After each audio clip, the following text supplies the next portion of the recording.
By the middle of the second chapter, we find that Bhagavan has taken up the exposition of the teaching of Karma Yoga. And as I mentioned, in the Upanishads there is hardly any reference to Karma Yoga. One or two verses are there here and there, but nothing elaborate. So in the Brahma Sutras also, the technique of Karma Yoga is not given that much importance.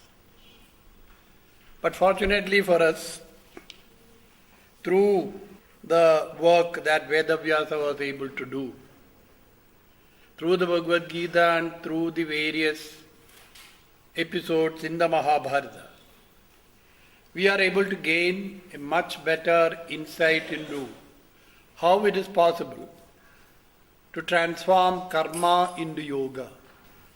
The second chapter goes on to even give us two definitions.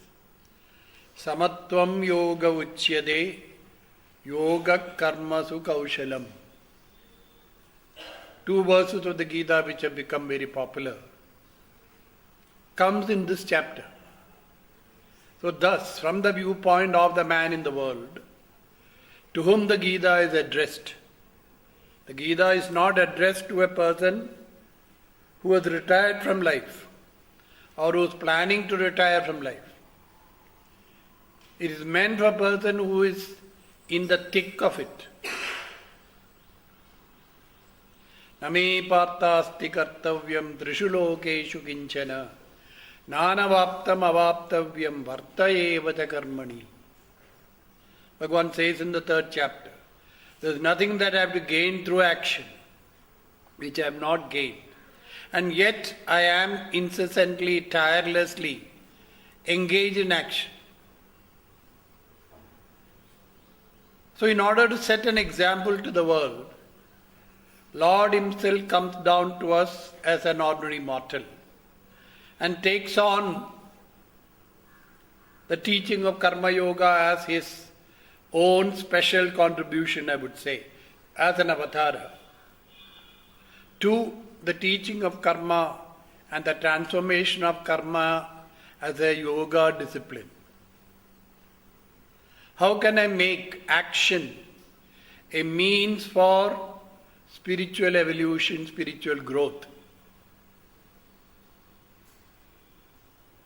The total shift that is required from, as I said, the sense of I and mine, aham and mama, to something greater, vaster, and more profound. All my actions become, as I said, acts of worship. There is no division between spiritual activity as well as worldly activity. Arjuna's duty as a Kshatriya, he had to perform a Ghora karma. And Bhagavan helps us to convert that Ghora karma into yoga. We may say that there cannot be any greater philosophy of life. There was a time when it was believed that philosophy and spirituality and life could not go together. While we had the Bhagavad Gita all these thousands of years, teaching us this technique. So when Shankara took out the Gita from the rest of the Mahabharata, wrote his elaborate commentary on it, the Gita Bhashya, only on the Bhagavad Gita, not on the other Gitas. There are 15 other Gitas and 15 or 16 other Gitas in the Mahabharata. But he chose the Bhagavad Gita to write a special commentary.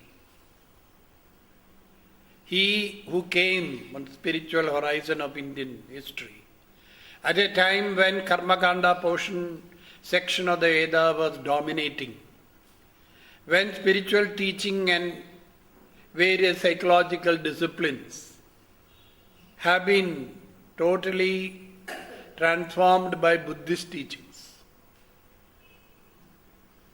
The time of the Buddha may be about 500 BC. The Mahabharata also as text is available to us.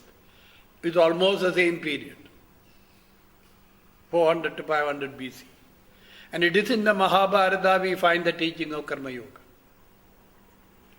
And the very dramatic background, nowhere do you find the philosophy being expounded on a battlefield.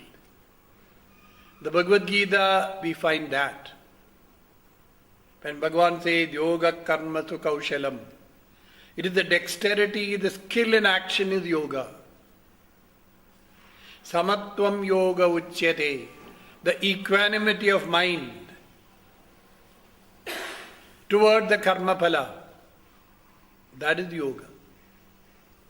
So every one of us, wherever we may be engaged in life, whatever aspect of life, we can transform that into yoga. None of us have to perform an extreme action like Arjuna's, where he had to fight and shed blood of his own kith and kin for the sake of protecting dharma, because they decided to take to the path of adharma. So a ghora karma can be transformed according to Bhagavan and be made into a yoga. There cannot be any other human activity which cannot be transformed in this way. So it's no excuse that I am busy this way, I am busy that way. I have no time to practice yoga. Wherever you are, yoga is there as karma su kaushalam. Whatever may be the action that you perform, what is your attitude toward the result? Samatvam yoga uchyate. He gives us these two very revolutionary definitions of yoga. Nowhere else do we find this. So in this section, Swalpam api asya dharmasya, 40th verse, Trayate mahato bhaya. The great fear of birth and rebirth endlessly continuing. You are protected from that even if you are able to practice karma yoga, a wee bit of it.